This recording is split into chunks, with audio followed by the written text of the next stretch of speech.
ನಮಸ್ಕಾರ ವೀಕ್ಷಕರೇ, ನೀವು ಇಷ್ಟಪಟ್ಟ ಸ್ತ್ರೀಯನ್ನು ಹೇಗೆ ವಶೀಕರಣ ಮಾಡಿಕೊಳ್ಳುವುದು ಎಂದು ತಿಳಿಸಿಕೊಡುತ್ತೇನೆ. ಈ ವಶೀಕರಣ ಮಾಡುವುದಕ್ಕೆ ₹1 ಕೂಡ ಖರ್ಚು ಆಗುವುದಿಲ್ಲ. ಇವತ್ತು ನಾನು ನಿಮಗೆ ತಿಳಿಸಿಕೊಡುತ್ತೇನೆ ₹1 ಖರ್ಚಿಲ್ಲದೆ ಹೇಗೆ ವಶೀಕರಣ ಮಾಡಿಕೊಳ್ಳುವುದು ಎಂದು. ಬನ್ನಿ ವೀಕ್ಷಕರೇ, ಹೇಗೆ ವಶೀಕರಣ ಮಾಡಿಕೊಳ್ಳುವುದು ಎಂದು ನೋಡೋಣ. ಇದು ತುಂಬ ಪವರ್ಫುಲ್ ವಶೀಕರಣ ತಂತ್ರ. ನೀವು ಈ ತಂತ್ರ ಮಾಡಿದರೆ ಸಾಕು, ನೀವು ಇಷ್ಟಪಟ್ಟ ಸ್ತ್ರೀ ಅವರಾಗಿ ಅವರೇ ನಿಮ್ಮ ಬಳಿ ಬಂದು ನನ್ನನ್ನು ಮದುವೆಯಾಗು ಎಂದು ಕೇಳುತ್ತಾರೆ. ಒಳ್ಳೆಯ ಮನಸ್ಸಿನಿಂದ ಈ ತಂತ್ರ ಮಾಡಿ.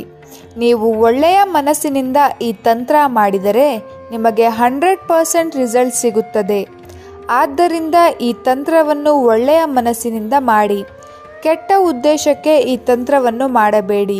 ನೀವೇನಾದರೂ ಕೆಟ್ಟ ಉದ್ದೇಶಗಳಿಟ್ಟುಕೊಂಡು ಈ ತಂತ್ರ ಮಾಡಿದರೆ ನಿಮಗೆ ಇದರಿಂದ ರಿಸಲ್ಟ್ ಸಿಗುವುದಿಲ್ಲ. ನಾನು ಡೈಲಿ ತುಂಬ ವಶೀಕರಣವನ್ನು ಮಾಡಿಕೊಡುತ್ತೇನೆ.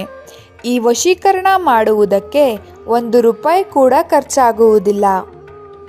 ಈ ತಂತ್ರ ಮಾಡುವುದಕ್ಕೆ 2 ಏಲಕ್ಕಿ ಮತ್ತು 1 ಲವಂಗ ಬೇಕಾಗುತ್ತದೆ. ವೀಕ್ಷಕರೇ, ನೀವಿನ್ನೂ ನಮ್ಮ ಚಾನಲ್ನ ಸಬ್ಸ್ಕ್ರೈಬ್ ಮಾಡಿಲ್ಲ ಅಂದರೆ ಈ ಕೂಡಲೇ ಸಬ್ಸ್ಕ್ರೈಬ್ ಮಾಡಿ. ಹಾಗೆ ಪಕ್ಕದಲ್ಲೇ ಇರೋ ಬೆಲ್ ಐಕಾನ್ ಮೇಲೆ ಕೂಡ ಕ್ಲಿಕ್ ಮಾಡಿ.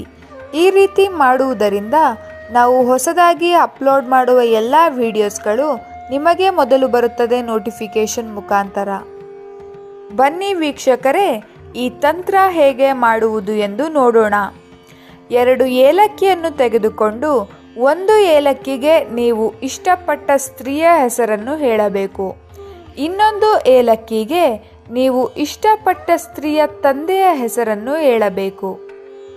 ಮತ್ತೆ ಉಳಿದ 1 ಲವಂಗಕ್ಕೆ ನಿಮ್ಮ ಹೆಸರನ್ನು ಹೇಳಬೇಕು. ನಂತರ ನೀವು 1 ಬಿಳಿ ಹಾಳೆಯನ್ನು ತೆಗೆದುಕೊಳ್ಳಿ. ಆ ಬಿಳಿ ಹಾಳೆಯ ಮೇಲೆ ತ್ರಿಕೋನವನ್ನು ರಚಿಸಿಕೊಳ್ಳಿ.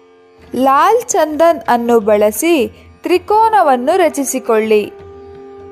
ತ್ರಿಕೋನವನ್ನು ರಚಿಸಿಕೊಂಡ ನಂತರ ತ್ರಿಕೋನದ ಮೊದಲನೇ ತುದಿಯಲ್ಲಿ ನೀವು ಯಾರನ್ನು ವಶೀಕರಣ ಮಾಡಿಕೊಳ್ಳಬೇಕು ಅಂತ ಇರ್ತೀರಾ ಅವರ ಹೆಸರನ್ನು ಬರೆಯಬೇಕು.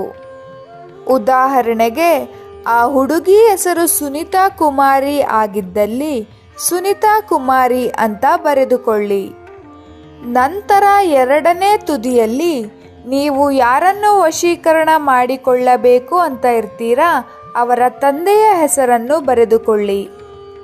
ಉದಾಹರಣೆಗೆ, ಅವರ ತಂದೆಯ ಹೆಸರು ಪ್ರಭೂಸ ಆಗಿದ್ದಲ್ಲಿ ಪ್ರಭೂಸ ಅಂತ ಬರೆದುಕೊಳ್ಳಿ. 3ನೇ ತುದಿಯಲ್ಲಿ ನಿಮ್ಮ ಹೆಸರನ್ನು ಬರೆದುಕೊಳ್ಳಿ. ಉದಾಹರಣೆಗೆ, ನಿಮ್ಮ ಹೆಸರು ಕುನಾಲ್ ಕುಮಾರ್ ಆಗಿದ್ದಲ್ಲಿ ಕುನಾಲ್ ಕುಮಾರ್ ಅಂತ ಬರೆದುಕೊಳ್ಳಿ. ನಂತರ ನೀವು ಏನು ಮಾಡಬೇಕು ಅಂದರೆ ತ್ರಿಕೋನದ ಒಳಗೆ ಓಂ ಅಂತ ಬರೆದುಕೊಳ್ಳಬೇಕು. ನಂತರ ತ್ರಿಕೋನದ ಮೊದಲನೇ ಭಾಗದಲ್ಲಿ ನೀವು ಯಾರನ್ನು ಇಷ್ಟಪಡ್ತಿದ್ದೀರಾ ಅವರ ಹೆಸರನ್ನು 7 ಬಾರಿ ಹೇಳಿ 1 ಏಲಕ್ಕಿಯನ್ನು ಇಡಬೇಕು. ನಂತರ 2ನೇ ತುದಿಯಲ್ಲಿ ನೀವು ಯಾರನ್ನು ಇಷ್ಟಪಡುತ್ತಿದ್ದೀರಾ ಅವರ ತಂದೆಯ ಹೆಸರನ್ನು 7 ಬಾರಿ ಹೇಳಿ ಇನ್ನೊಂದು ಏಲಕ್ಕಿಯನ್ನು ಇಡಬೇಕು. ನಂತರ 3ನೇ ತುದಿಯಲ್ಲಿ ನಿಮ್ಮ ಹೆಸರನ್ನು 7 ಬಾರಿ ಹೇಳಿ 1 ಲವಂಗವನ್ನು ಇಡಬೇಕು. ನಂತರ ನೀವು ಏನು ಮಾಡಬೇಕು ಅಂದರೆ ಆ ಪೇಪರ್ ಅನ್ನು ಮಡಚಬೇಕು. ಆ ಪೇಪರ್ ಅನ್ನು ಮಡಚಿದ ನಂತರ ಕೆಂಪು ಬಟ್ಟೆಯಲ್ಲಿ ಆ ಪೇಪರ್ ಅನ್ನು ಕಟ್ಟಬೇಕು. ನಂತರ ಅದನ್ನು ನೀವು ಯಾರನ್ನು ಇಷ್ಟಪಡುತ್ತೀರೋ ಅವರ ಮನೆಯ ಮುಂದೆ ಹಾಕಬೇಕು. ನೀವು ಹಾಕುವಾಗ ಅಲ್ಲಿ ಯಾರೂ ಕೂಡ ಇರಬಾರದು. ನೀವು ಈ ರೀತಿ ಮಾಡುವುದರಿಂದ 12 ಗಂಟೆಗಳಲ್ಲಿ ನಿಮ್ಮ ವಶವಾಗುತ್ತಾರೆ. ನೀವು ಈ ತಂತ್ರ ಮಾಡಿ ಇದರ ಉಪಯೋಗ ಪಡೆದುಕೊಳ್ಳಿ. ಈ ವಿಡಿಯೋ ನಿಮಗೆ ಇಷ್ಟ ಆದರೆ ಲೈಕ್ ಮಾಡಿ, ಶೇರ್ ಮಾಡಿ ಹಾಗೂ ಕಮೆಂಟ್ ಮಾಡಿ.